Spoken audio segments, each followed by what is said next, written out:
Centre of excellence हो जिसके अंदर जो पूरा इंडस्ट्री के जो बेसिकली एक्सपीरियंस लोग हैं उनका हम असिस्टेंस लें, और खासतौर के ऊपर कोई भी हमारे डिपार्टमेंट के ऊपर कोई फाइनेंशियल ऐसा बर्डन ना हो, without any kind of financial burden on the department, just on pro bono basis. उसमें भी बहुत जो नामी लोग हैं नेशनल और इंटरनेशनल, वो लोग हमारे त्रिपुरा में और खासतौर पे ट्राइबल डेवलपमेंट के लिए सामने आ रहे हैं। तो आने वाले टाइम के अंदर वो सब चीज़ें करेंगे।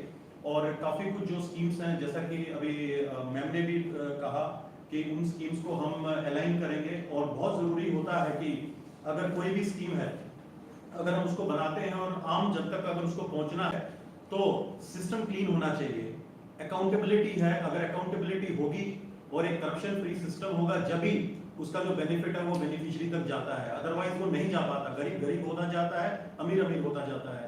तो इसीलिए आज का जो ये हमारा दिन है, जो एक नेशनल इंटीग्रेशन डे है, नेशनल यूनिटी डे है, जो हमारे आदरणीय जो हमारे एक रोल मॉडल हैं अपना सरदार वल्लभ भाई पटेल जी, उनके नाम के ऊपर ये स्टार्ट हुआ है और वो एक मिसाल माने जाते हैं, the iron man of India. और उन्हीं के साथ साथ अभी एक जो ये एक सतर्कता पखवाड़ा चल रहा है सेंट्रल विजिलेंस मिशन का, जिसका जो इस साल का जो थीम जो गवर्नमेंट ने डिसाइड किया है, say no to corruption and commit to the nation. तो हमारा जो टीआरपीसीएल है, तो we are very much committed saying no to the corruption and we are committed to the development of the nation. हम भारत के development की बात करते हैं, भारतीयों के डेवलपमेंट की बात करते हैं। और जो हमारे ऑनरेबल चेयरपर्सन मैम ने बोला कि जो समाज की जो आखिरी जो पंक्ति में जो खड़ा हुआ जो आदमी है, जिसकी दिक्कत है, जो परेशानी के अंदर है, और जो एक ये जो बेसिक जो कंसेप्ट जो हमारे यशस्वी प्रधानमंत्री जी का है, प्रधानमंत्री आदरणीय नरेंद्र मोदी जी का, कि उस आदमी को एम्पावर करना है, तो उसी के माध्यम से उसी हम एक ट्रैक को लेते हुए हमें एम्पावरमेंट का करने जा रहे हैं। एंड उसके लिए हमने एक कुछ ऑडिट्स प्रोग्राम्स भी हम आने वाले टाइम में ऑर्गेनाइज करेंगे, ताकि कुछ अगर हमारे जो दिक्कतें रही हैं सिस्टम के अंदर, तो वो सिस्टम उन दिक्कतों से बाहर निकले और एक क्लीन ट्रैक उसमें निकाले। दूसरा जरूरी है कि कोई भी चीज जो होता है वो टाइम के ऊपर मिलना चाहिए बेनिफिशियरी को। अगर वो टाइम के ऊपर नहीं मिलेगा तो उसका कोई यूज नहीं होता है। तो इसीलिए जो क्लीन जो सिस्टम है, जो क्लीन एक गवर्नेंस है, जहां हम गुड गवर्नेंस का बात करते हैं, तो it should be a quick mobility, it should be A corruption free mobility and it should be accountable mobility.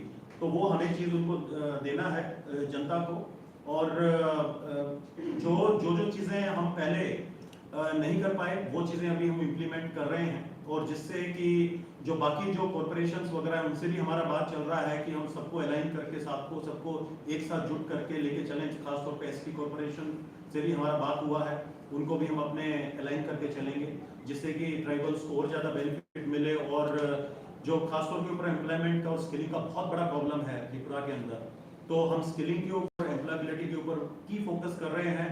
और अगर वो हमारा सक्सेसफुल हो गया, हमारा जो मॉडल है जिसके ऊपर हम काम कर रहे हैं, तो मैं बड़ी बात नहीं बोल रहा, हर साल के अंदर हम कम से कम नहीं तो 30 से 35 हजार एक्सक्यूज मी युवाओं को हम त्रिपुरा में रोजगार दे सकते हैं। और जिस प्रकार से जो सेंट्रल गवर्नमेंट का भी सपोर्ट आ रहा है हमारे पास में, जो हम लोग वहाँ पे अलाइन कर रहे हैं चीज़ों को, और यहाँ से भी जो स्टेट गवर्नमेंट है उनका सपोर्ट भी इस चीज़ के अंदर मिल रहा है। तो नेवरदलेस मुझे उम्मीद है कि हम जितने भी जो हमारे इनिशिएटिव्स हैं, जो हम एक एम्पावरमेंट के लिए लेके चले और गुड गवर्नेंस को देने के लिए, हम बिल्कुल उसमें सक्सेसफुल होंगे। और हमें बिल्कुल जो आप लोगों का जो सपना है, जो यहाँ के लोगों का, वो पूरा करने के लिए हम नई दिशा और दशा देंगे। सर, त्रिपुरा में अभी लेटेक्स प्रोडक्शन कितना हार में चल रहा है अभी आप लोगों के बारे में? लेटेक्स प्रोडक्शन जो लेटेक्स प्रोडक्शन का है, मैम ने भी अभी उसके ऊपर बात किया। मैं सॉरी उस चीज को कवर नहीं किया। वो एक बहुत अच्छा आपने भी क्वेश्चन पूछा था कि हर जगह के ऊपर कुछ रेट, यहाँ पे कुछ ज्यादा रेट है, यहाँ पे रेट है। तो देखिए, एक प्लेटफॉर्म होता है, जब तक लोगों को एक बहुत बड़ा एक नेटवर्किंग प्लेटफॉर्म नहीं मिलेगा तो वो वहीं पे ही बन के रह जाता है। उसके अंदर जो प्रोडक्शन है, किसी को कम दाम मिलेगा, किसी को थोड़ा ज्यादा मिल जाएगा, वो सब चीजें हैं। तो जहाँ पे आज का जो हमारा टाइम है, जो गवर्नमेंट है वो एक डिजिटलाइजेशन की बात कर रही है, एक वाइड स्प्रेड नेटवर्क की बात कर रही है। तो उसीलिए हम लोग भी अभी आने वाले टाइम के अंदर जितना भी जो इलेक्ट्रॉनिक जो तकनीकी जो पद्धति है उसके हिसाब से चलेंगे, ताकि जो मैक्सिमम, जैसे ऑप्शंस की बात आती है तो हमने डिस्कस भी किया था मैडम के साथ में कि हम क्यों ना इसको ई ऑक्शन प्लेटफॉर्म दें। तो ई ऑक्शन प्लेटफॉर्म के अंदर अभी सपोज कीजिए अगर 10 लोग आते हैं उसको खरीदने के लिए, ई ऑक्शन के अंदर पे इंडिया से बाहर के लोग भी उसके अंदर आ सकते हैं। और उसके अंदर अगर हम इसको एक्सपोर्ट ओरिएंटेड मॉड्यूल के ऊपर अगर हम लेके चलें तो फिर इसके अंदर जो ग्रोवर्स हैं और जो लेटेक्स जो प्रोड्यूसर्स हैं उनको बहुत अच्छा पैसा मिलेगा इसके अंदर। और फर्दर ऑन अभी हमें कुछ इनिशिएटिव्स के अंदर हम उनको इंश्योरेंस के ऊपर भी बात चल रहा है, ताकि जो ग्रोवर्स और बेनिफिशियरी हैं उनको इंश्योरेंस भी मिले, ताकि अगर उनका फसल या कोई भी जो चीज़ें बर्बाद अगर हो जाता है तो उनको भी कुछ उसका भरपाई मिल सके। इसलिए अभी हमने एक स्कीम के लिए हम काम कर रहे हैं जिसके अंदर we are planning to go ahead with empanelment of the growers and the empanelment of the beneficiary, कि जिसके अंदर जो भी बेनिफिशियरी है और ये सब लोग इनको एम्पैनल किया जाए इस चीज़ के अंदर और इनको मैक्सिमम टू मैक्सिमम बेनिफिट मिले उस चीज़ के बारे में। और मुझे उम्मीद है कि जो लेटेक्स का जो प्रॉब्लम जो चल रहा है वो जल्दी सॉर्ट आउट होगा, बिकॉज एक टाइम के ऊपर प्रोडक्शन रेट कितना चल रहा है? ये बेसिकली वेरी कर रहा है आपका, ये वेरी कर रहा है, it is not fixed. You can't say that आज की डेट में ये है ये सब चीजें हैं, बिकॉज जब तक आपके पास एक प्रॉपर मॉड्यूल एक मैकेनिज्म नहीं उसको चेक करने का तो उसके ऊपर कोई भी जवाब नहीं दिया जा सकता।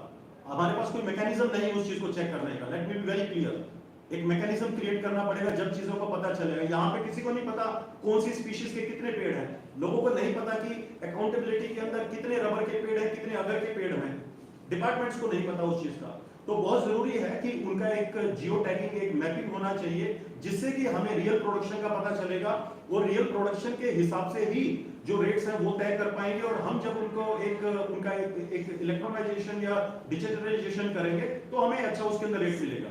So that is the thing. आपने जो डिजिटलाइजेशन का बात कहा है जी तो TRPCL का तरफ से ऑनलाइन में जो खरीद सकते हैं जी ऐसा अगले साल में ऐसा कुछ ऑनलाइन का वेबसाइट वगैरह ऐसा मिल सकता है TRPCL की तरफ से? बिल्कुल। आप देखिए कि आप जो हमारा TRPCL है, मैं बड़ी बात नहीं बोलना चाहता, TRPCL 40 साल से पुराना एक PSU है और आप 40 साल को पूरा आप 39 साल और आप 5 महीने को कंपेयर कर लीजिए और एक 7 महीने को कंपेयर कर लीजिए, मैडम आया है, आपको फर्क नजर आ जाएगा उसके अंदर कि क्या फर्क है उसमें। आज तक हमारा जो डिपार्टमेंट उसका वेबसाइट नहीं था, उसका इवन कहीं पे त्रिपुरा गवर्नमेंट की जो डिपार्टमेंट है उसमें TRPCL का नाम नहीं था। तो एक मैडम ने आके एक आइडेंटिटी दिया है TRPCL को, एक नाम दिया है। वो नाम यहाँ इंडिया में नहीं आउट ऑफ इंडिया भी जा रहा है वो नाम। और डेफिनेटली अभी हमारा वेबसाइट अभी बनके नेक्स्ट वीक में तैयार हो जाएगा, जो ऑनलाइन आप सभी लोग एक्सेस उसका कर पाएंगे और हम उसको वेरियस लिंकेजेस के साथ लूप इन करेंगे। और next time madam is very much committed, she is very much committed towards the development and the empowerment of the tribal masses, the indigenous people of Tripura, and definitely this thing is going to be in front of you और इसका benefit आप सभी लोगों को देखने को मिलेगा। और मैं छोटा सा एग्जांपल दे रहा था आपको, जैसे मैंथा ऑयल का भी सेम ऐसे चल रहा था, लेकिन जब उसको ट्रैक करके और आपने उसको एक जो मंडी जो सिस्टम था और जैसा हमारा स्टॉक एक्सचेंज जो चलता है उसके ऊपर जब आता है तो तुरंत वो शूट अप करने लग गया और आज उसका रेट बहुत अच्छा चलता है, बिकॉज वो एक ग्लोबल प्लेटफॉर्म के ऊपर चला गया। तो इसीलिए यहाँ पर भी बिकॉज आने वाले टाइम के अंदर जिस प्रकार से अभी जो चल रहा है तो हम लोग केरला को एक्सीड कर जाएंगे। केरला आज की डेट में नंबर 1 प्रोड्यूसिंग रबर है, हम सेकंड के ऊपर है, लेकिन वहाँ जो केरला है वो रबर से थोड़ा उछट रहा है और हमारा त्रिपुरा ज्यादा फोकस कर रहा है रबर के ऊपर। तो आने वाले टाइम में Tripura will be the number 1 producer of rubber in the entire India. तो इसलिए टेक्नोलॉजी का माध्यम और टेक्नोलॉजी को लूप में लेने के लिए बहुत जरूरी है इस चीज के अंदर, ताकि जब तक बेनिफिशियरी को उसका फायदा नहीं मिलेगा तो बेनिफिशियरी इंटरेस्ट नहीं दिखाएगा। So they should be more on the developmental aspects. Sir, आप मैकेनिज्म की बात कर रहे हैं और टेक्निकल की भी बात कर रहे हैं, तो अगले स्टेप TRPCL का क्या रूल होगा त्रिपुरा में रबर का जो प्लांटेशन और जो रबर का जो प्राइस है वो बढ़ाने के लिए TRPCL का क्या रूल होगा सर? मैम उसके ऊपर काफी काम चल रहा है, उसके अंदर हम जो IT का जो है टेक्नोलॉजी का, उसका भी हेल्प ले रहे हैं, कुछ ग्रुप्स का हम हेल्प ले रहे हैं। कुछ जो सक्सेसफुल मॉडल्स हैं not only in India, out of India also, उन मॉडल्स के ऊपर भी हम स्टडी कर रहे हैं कि कैसे इन चीजों को कर सके और कैसे हम उनको इम्प्लीमेंट कर सके। देखिए त्रिपुरा बहुत छोटा स्टेट है, it is a discarded state. अगर ये डिस्कार्डेड नहीं होता, because not entire north is a discard, it used to be discarded. ये तो जब से ये 2014 में बीजेपी गवर्नमेंट आया है, तो जब से इन लोगों ने ध्यान दिया है नॉर्थ ईस्ट के ऊपर, otherwise it was complete discarded. तो अब धीरे धीरे चल के अभी हम जो मॉडल है उसको स्टडी कर रहे हैं, उस मॉडल को देखेंगे कौन सा बेस्ट मॉडल है जिससे कि लोगों को ज्यादा लाभ मिल सके, जो हमारे जो लाभार्थी हैं उनको कितना बेनिफिट मिल सके, तो उसके हिसाब से हम इसको टेक्नोलॉजी के माध्यम से इसको इम्प्लीमेंट करेंगे। अच्छा, now the cases someone clear India. Latex and down, this is great.